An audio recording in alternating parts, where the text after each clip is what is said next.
demek peygamber Kur'an'da zamanı çok vazaya inkirir. Mesela ayet-i kerime ve örneğin anam tilat tayiri.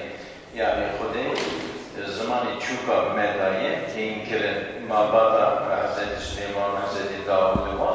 Ona zamanı çok fazla kırır. İşte epey müjarame yapıyor. Said-i Nursi ve Said-i Kurdi bunu bu farklı bir tişteki bu Kur'an ve ki mucize da ve peygamber aynı bir hemen tişteki benzeri bir tişteki bu tişteki de evliya yapar baraya kerameta yani de peygamberler baraya mucizatan de veliyan baraya keramata ve de ümmeti alemi ümmeti teknolojisi baraya tekniki yani bir amacı belki alet ben çekirim onu tekerine navakır da neşe diye belki mucize amacın Hazreti İbrahim.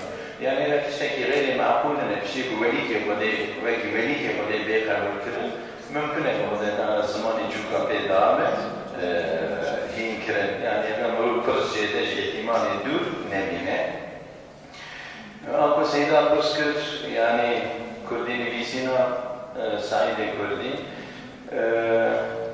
tabi zanigin halkı has ağabey kede yani medrese-i Zehra'yla diğer zamanı Türkçe ve Arabi fas bu zamanı Kurdi gibi ve zamanı Erbedeyi ve bu pay